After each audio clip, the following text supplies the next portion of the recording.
Well, thank you for joining us. I'm Tom Loucks, Communications Director, City of Marshfield, and it's council preview time. And I have our City Administrator, Steve Barg, sitting next to me. Thanks for coming. Good to be here, Tom. And we're going to talk about July 13th meeting for the Common Council. Takes place at 6 o'clock. It's the first one of the month. We haven't had any for a few weeks now. So we're about ready to get back on schedule. We had that week off because it was our 5th week, which is always nice. Yeah, it is. It is nice. It is.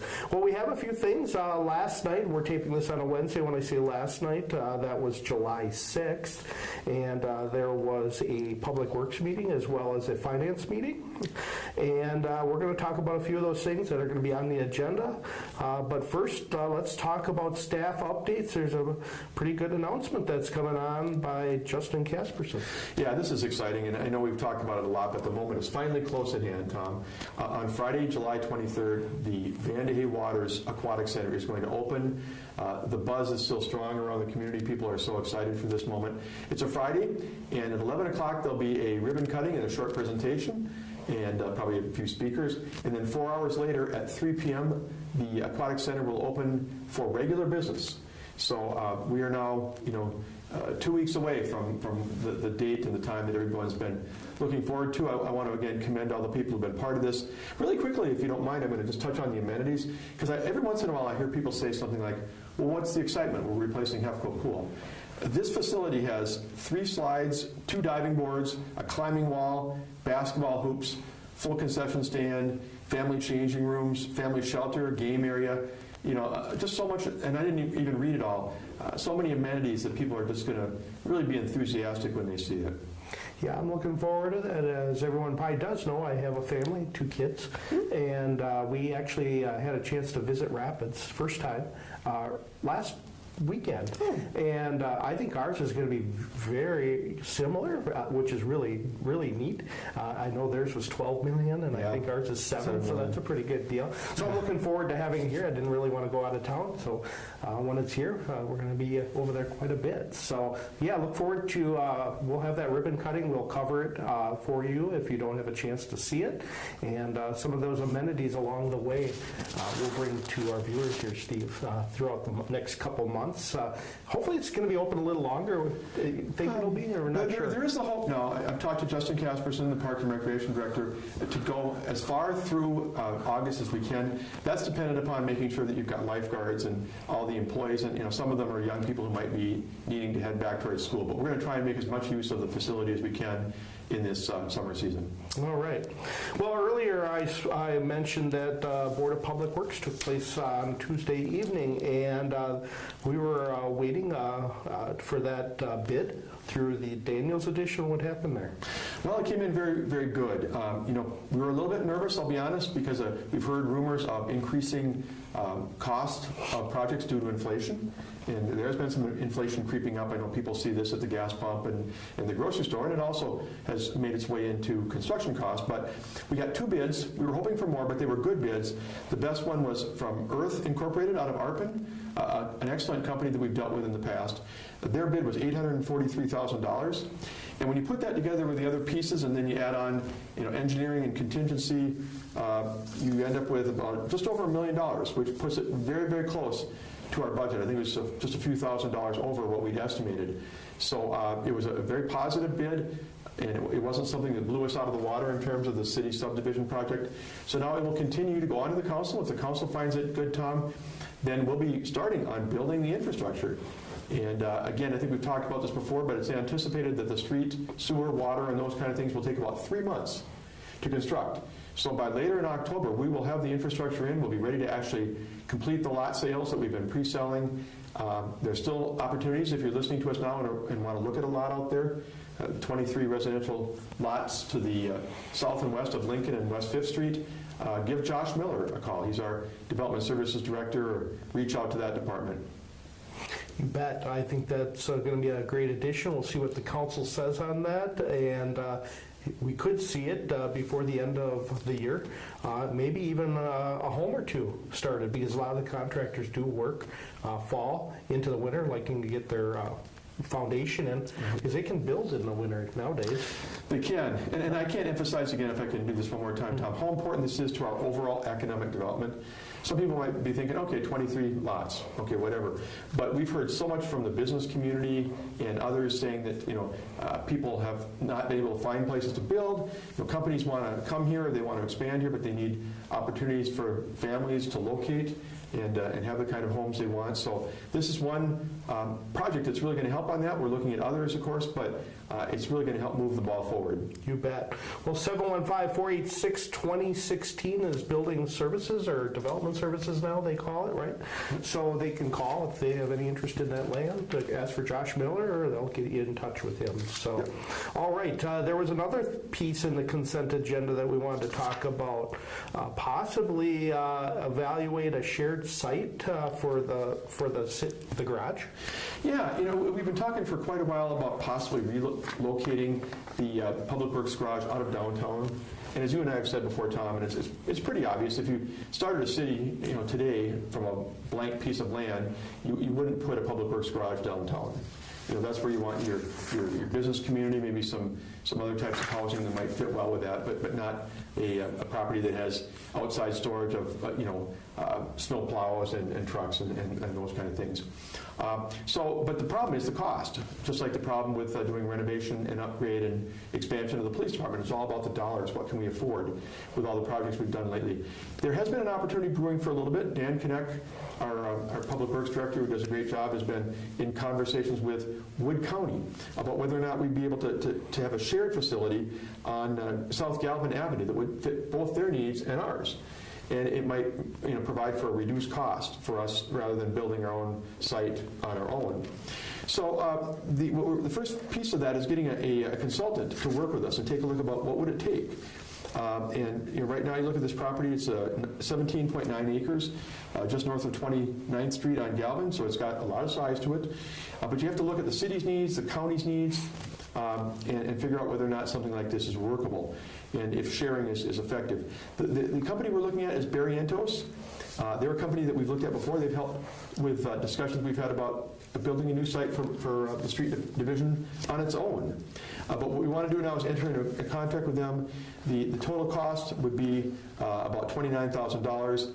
The city and county would share it to some degree, but based upon the city's share, our cost would be about $21,000.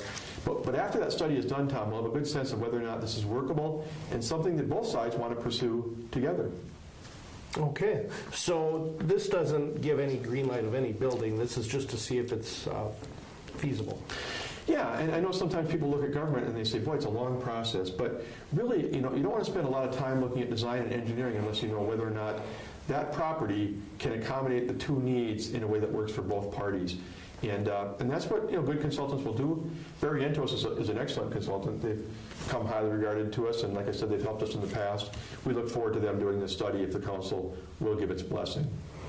All right. Well, we'll see what happens there if they give that blessing, and if they do, then we'll follow that and get that report from our Public Works Director, I believe, Dan. Yep, absolutely. Okay, well, that's all we had for our consent. There's other items, but we didn't include to talk about those right now. Let's, well, actually, I missed one. You believe it? See, I missed one. I missed the wage peak scale with Wenzel Family Plaza, because that's actually going to come under the city, or it has already. Correct. And I want to touch on one other item from the Finance, Budget, and Personnel Committee when we're done with that. Sure. Something that isn't going to happen, but it's worth noting, I think.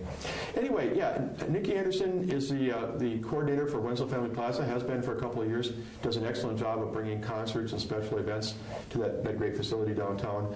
But Justin Casperson has been working for a while on trying to bring her in that position under the city's umbrella, actually make her a city employee.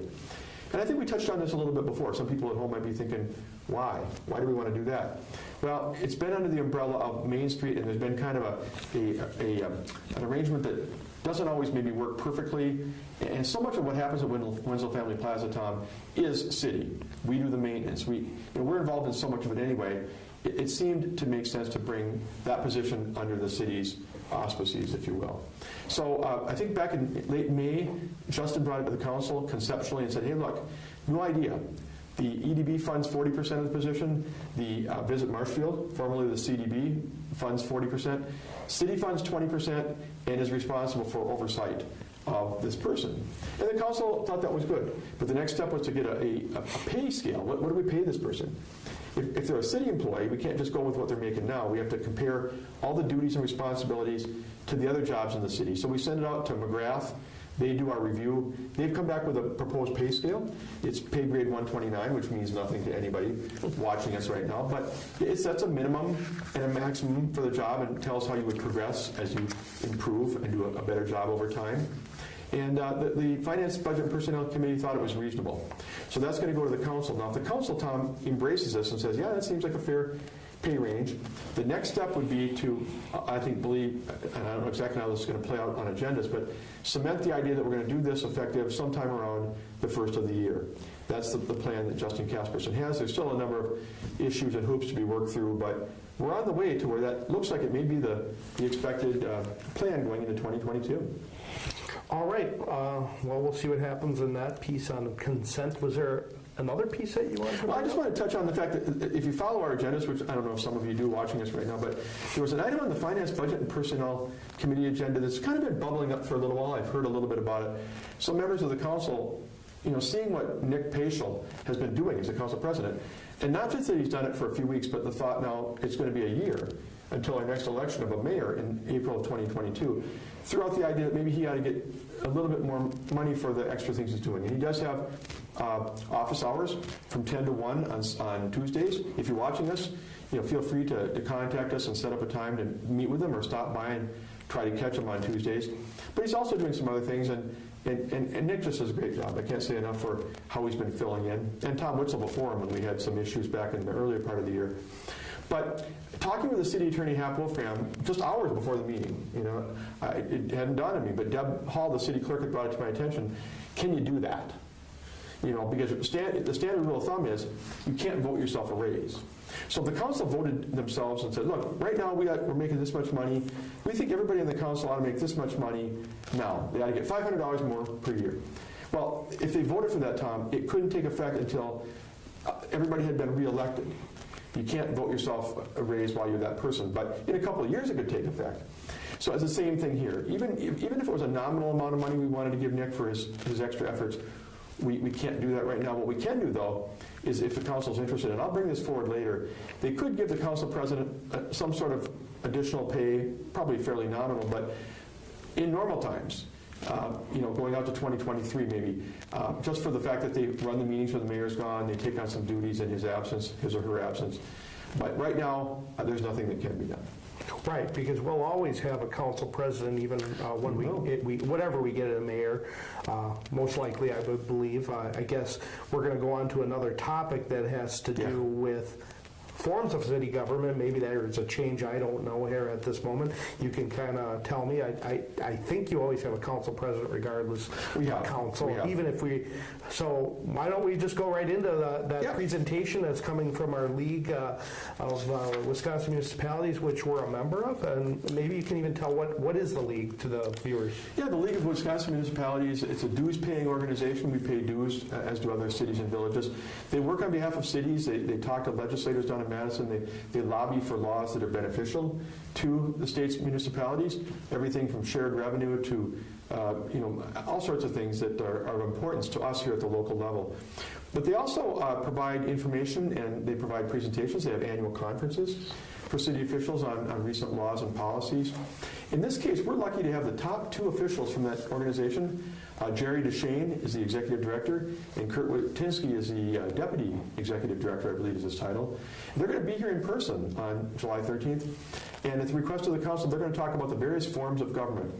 Right now we have a weak mayor system, but there's also a strong mayor, there's a council manager, and there's also something called the commission form of government that I can't find any cities around us or even in the state that I can see that use it, but that's another alternative in Chapter 64 of state law. So they're going to walk through it, talk about the options, what they mean, how they work, what the benefits and the drawbacks are of each one. I actually gave you some information for your background, and if you turn to the last page of it, and I don't know how recent this is, but the very last page of the packet, you'll see, as of a few years ago, Tom, how many cities and villages use each one. So you see that 18 cities and villages, or about 13% of Wisconsin municipalities, use the council manager form, and about 2/3 use the mayor council with an administrator appointed. That would be us. A few others, 24, which is about one out of every 6, use a strong mayor system without an administrator. In that case, the mayor is actually like an administrator as well, running the day-to-day operations. We see it in some of our neighbors, actually, in Wausau and Stevens Point and Wisconsin Rapids. I think they all 3 have a strong mayor system. There's also a weak mayor system where you have a council without an administrator. That would be different from us because we do have an administrator who runs the day-to-day operation, but very few cities use that. It's pretty much thought that you need a day-to-day administrator for most communities. I would suspect that these few that do this have smaller sizes than we do. They're probably much smaller governments. All right. Well, I am interested in hearing what that's about and get a little bit of information on what the differences are. There, you have 4 highlighted, and I'm sure those 2 individuals will help us understand, help our council understand. No action, though, right, Steve? No action is expected or even allowed under this item. It's just really so that they understand it, and they've not. Just so people at home are thinking, wait a minute, we just removed a mayor 4 months ago. Now we're talking about changing our whole government. There's no expectation here. But what came out of those discussions back in March and April is, are there other options, and if so, what do they look like? Maybe one down the road might be deemed to be beneficial for us to explore. Sure. All right. Well, we'll leave it as that and see what happens. And no recommended action, will be decided at that time. So, all right. I'm going to move down the list here and just really had a chance to look at this here today. Talking about, we're going to have our car show back at Hub City Days. I think we didn't have any of it last year. We didn't. We didn't have the Dairy Fest last year. We didn't have the Hub City Days. People are excited, even if there's some limitations or COVID-related restrictions. People are so glad to be out and about, Tom, and they're thankful that we have these festivals. What's being requested here is an exemption to the open containers ordinance 9-46. And that's been in place for a long time, the idea being that you don't want people walking around on the streets and sidewalks, drinking beverages in an open, uncontrolled environment.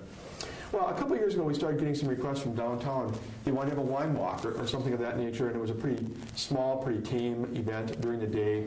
And the thought was, you come out of a business with a glass of wine, for example, and you want to walk to the next business. Do you really need to have consumed it entirely in that building, or is it really a problem? So what's come out in the last couple of years is the council's been pretty receptive as a whole to allowing variations from this, as long as we can demonstrate that public health and safety is protected. And the premise for a lot of these, including the car show request that we're looking at right now for the end of July, is that they're not concerned about public intoxication. It's a daytime event.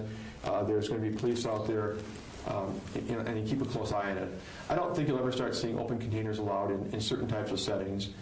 For example, if they wanted one for nighttime when the bands are playing, they want that restricted to a very specific roped-off area that they can control. So this is always going to be for just limited events. But the thought is that people are, even the car people themselves, showing their cars. Could they sit and have a beverage, by their car? And this would allow them to do that. There's a map that shows some of the properties. I didn't really look at it that closely. I shared it with you. But it shows what areas would be allowed for people to consume that day and for what hours. Okay, so this is just for the car show, because isn't this event more than a car show? It is. It's during the hours of the car show. Okay. Yeah, it's being done to allow it because of the car show, but if you're on these same sidewalks and streets that are on this map, you can be there at noon even if you're not looking at cars. Okay, so car show July 31st, yep. 10 a.m. to 3 p.m. So that's the time that this... It's not an ordinance, is it considered an ordinance? Yeah, it is. It's an ordinance that we're looking for an exemption. Okay. In the ordinance, it says you can do a variance if the council will approve for a specific event. Okay, so I understand that. Now, that's just for the car show, not for the other events at this point during Hub City Days. Right, and again, if you're thinking about coming down and you've got young kids and they have games for kids and activities, please know that this is being monitored by the police department, and if anything were to happen, we'd certainly jump right on it. We're not looking to have an environment that's not family friendly. But we've had some good success with this in the past, and it's thought that this may be appropriate. The council has given its blessing to these types of events recently. I suspect they may again. And you may not know this, Steve, just another question. I was curious, Hub City Days, is that handled by Main Street, or? Yeah, it is. It's a Main Street event. Okay. It would be, I haven't looked at the plans, but usually it's Friday night, so it would be Friday night the 30th, and then, into the weekend. And our Main Street does a great job, and this is an annual event that they just love to hold. They felt frustrated that they had to cancel last year because of COVID, and I think they're making some good plans. Okay, so people can go to Main Street website, just Google Marshfield on Marshfield Main Street, right? Yep. And there'll be probably already a list of activities that are going to happen. So. Oh yeah, there's music, there's games, there's activities, and it's a great event for people to bring their families down and just enjoy downtown. Yeah, but I thought it'd be a good time just to make sure people remember about it. It's the end of the month, and that'll be fun. All right, let me find my agenda in my pile here. I mixed it all up. That's normally what happens. That's all right. And let me just turn to this here. Look at I'm still messed up here, guys. Yeah, you hide it, and then you can't find it. First one, give it to you. Yeah, might as well. I put it somewhere here, we're in Steve. the back. That's all right. We're on the back That's okay. Hey, it's summer. We're all enjoying fun, and sometimes it's gotta get caught up, right? Oh, definitely. And there was another piece in here that we wanted to talk about is city email accounts. I mean, why are we talking about city email accounts? But it's for a certain set of boards and commissions. Yeah, generally people who serve on our committees, boards, and commissions, and they're the folks that really make this city go. I know as we go in further to the year, Tom, you're going to be helping us by getting some publicity out about how you can get on a board or commission or a committee.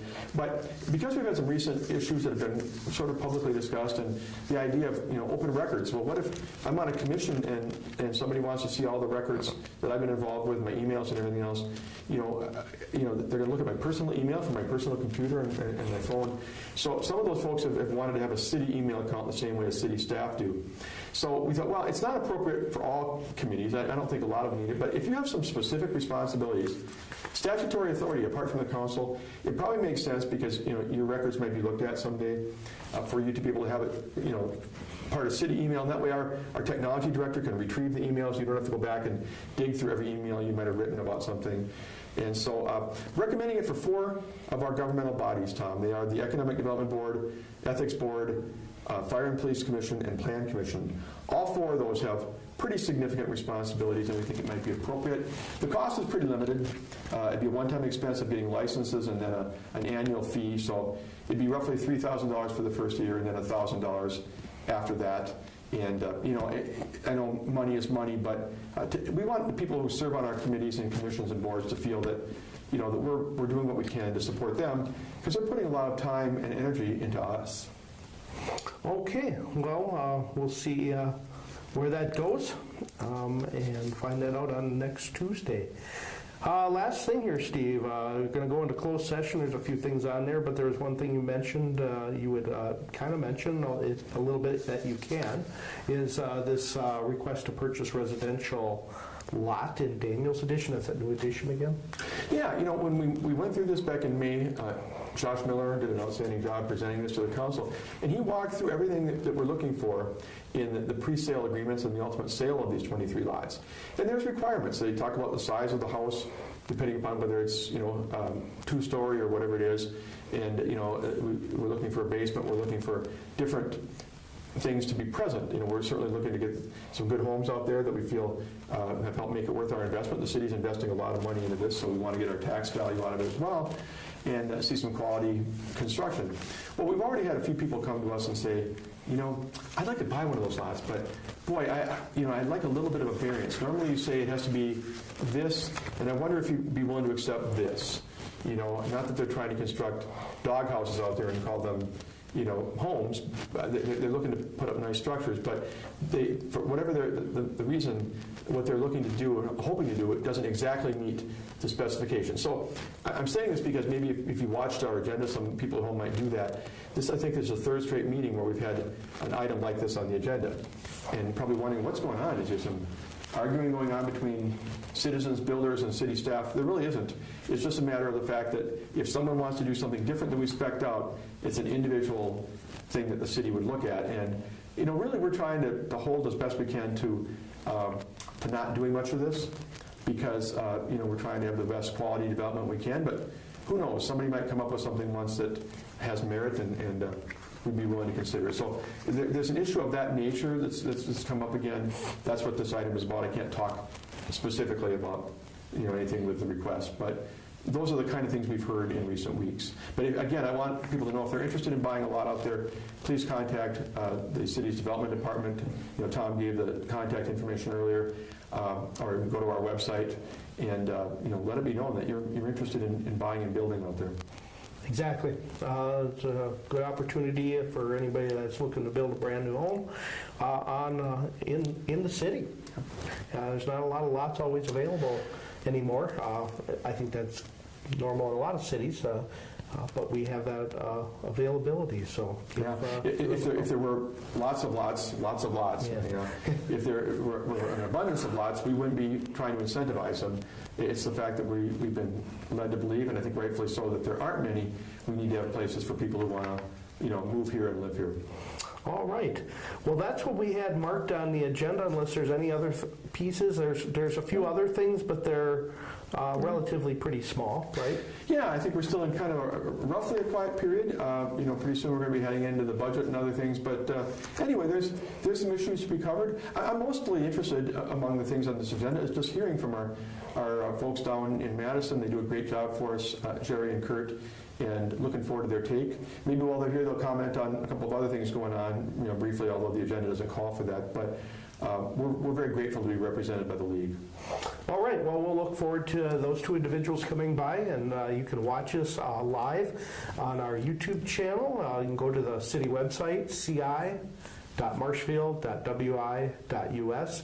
Scroll to the bottom, and you should see a YouTube or Facebook. Click on the YouTube, and that will get you right to the streaming if you don't have charter cable. If you have charter cable, it'll be on channel 991, 6 o'clock.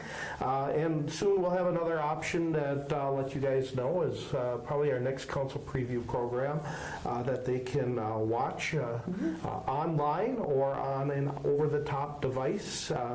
I've been talking about it at council meetings, but I'm going to provide that. It's working, but we're still in the testing phases to make sure everything is working properly. We don't want to have people go there and then they can't see it. But you can see it those two ways, so tune in. Or if you don't get to tune in, watch it later. Or we have on that Wednesday, on July 14th, a recap, correct? Yep, correct. So Steve will bring that recap with, we invite media like WDLB and News Herald or Hub City Times. They're more than welcome to come, and look forward to that time. So I will sign off. Steve, anything else? No, thanks, Tom. It's always good to be with you. And, let's get most excited about Vandehey Waters. This will be really the shining star of the month. All right. Well, yes, we look forward to that. Thanks again for coming by for Council Preview and joining us. Thanks again.